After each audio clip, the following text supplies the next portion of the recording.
Hai GP Mania, selamat datang di channel Data Balap News, yang akan mengabarkan berita paling lengkap, serta paling panas, seputar MotoGP.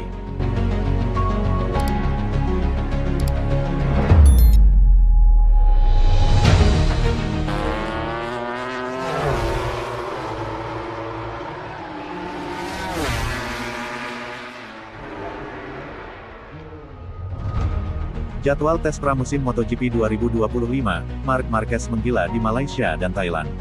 Sebab tes pramusim akan berperan penting atas perkembangan motor di awal musim 2025 ini, sehingga sangat dinantikan oleh para pembalap, termasuk Marc Marquez yang baru bergabung dengan tim pabrikan Ducati. Ya, Marquez akan membela Ducati Lenovo di MotoGP 2025.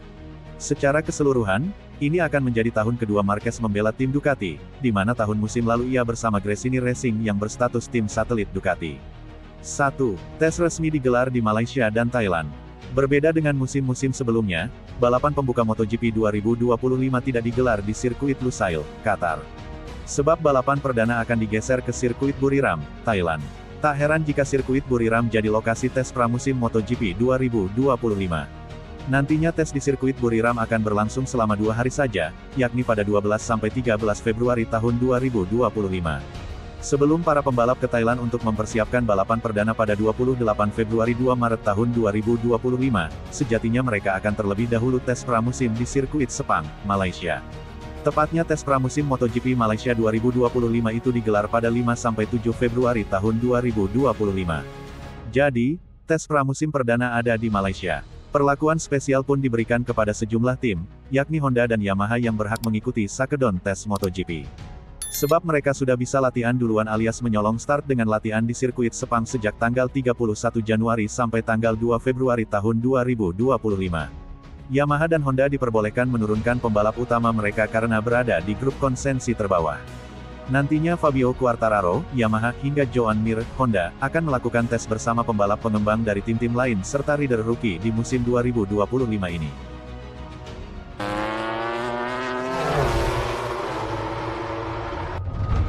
Adu gaji dua pembalap Pramac Racing Miguel Oliveira dengan Jack Miller di MotoGP 2025 menarik untuk diulas.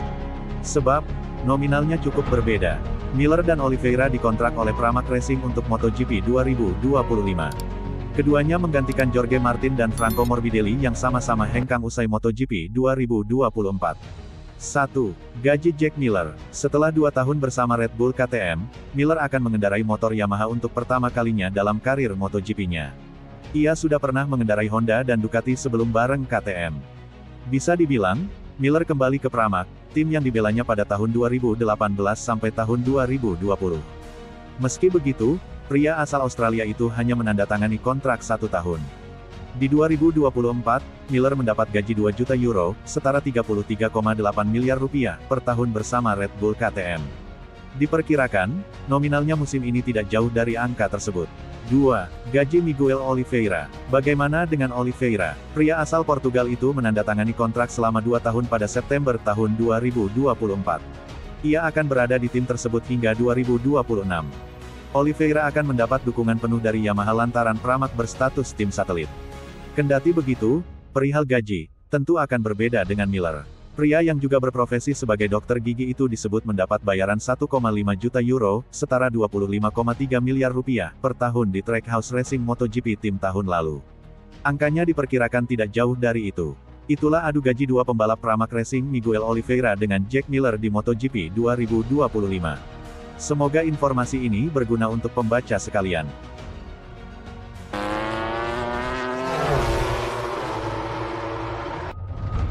VR46, Ducati GP25, asli, di Sepang, gigi tidak berbicara apapun.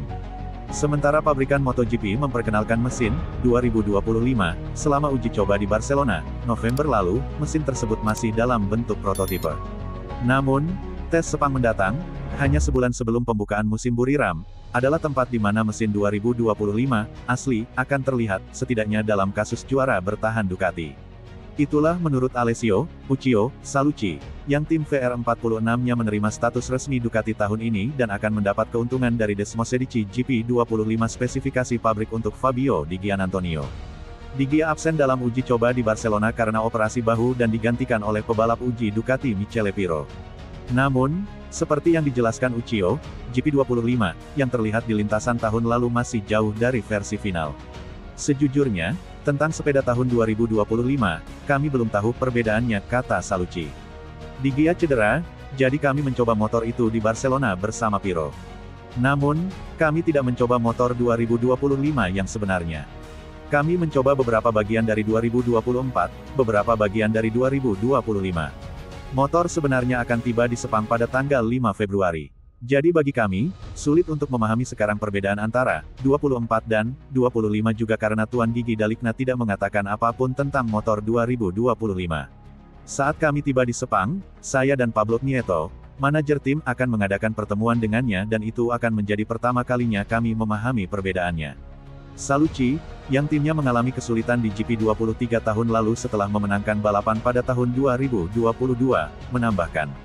Yang pasti, GP25 akan lebih baik, tapi saya kira motornya kurang lebih tidak akan banyak berubah seperti GP24. Namun masalah dengan motor 23 bukanlah Ducati, yang banyak mengubah motor 24, namun bannya yang banyak berubah. Michelin hadir dengan konstruksi ban baru tahun lalu, dan ban belakang ini memiliki lebih banyak dukungan, cengkeraman yang lebih baik. Dan sepeda kami, 23 tidak berputar, karena bagian belakang sepeda mendorong bagian depan dengan kuat. Jadi saya belum tahu perbedaan antara 24 dan 25, tetapi saya kira keduanya akan sangat mirip.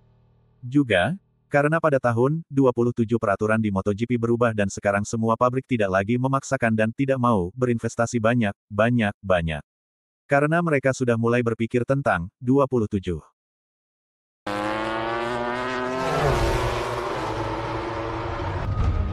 Alasan Yamaha diprediksi mengalami peningkatan di MotoGP 2025.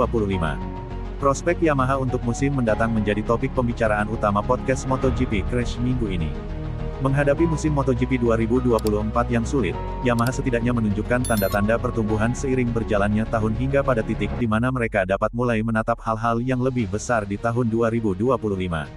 Pabrikan Jepang itu tidak naik podium pada tahun 2024, karena pemimpin teknis baru, Max Bartolini, mencoba membawa Yamaha bergerak ke arah yang diinginkan. Namun, apa yang diharapkan Yamaha sebagai target realistis musim ini? Dari sudut pandang Yamaha, saya rasa ada banyak hal yang bisa mereka lakukan, kata jurnalis senior Crash Lewis Duncan pada podcast minggu ini. Pengaruh Max Bartolini jelas sangat besar, tidak hanya dalam hal pola pikir teknis yang berhasil ia ubah di Yamaha, saya pikir kepercayaan diri yang ia tanamkan pada para pebalap, terutama Fabio Quartararo, adalah hal yang sangat penting.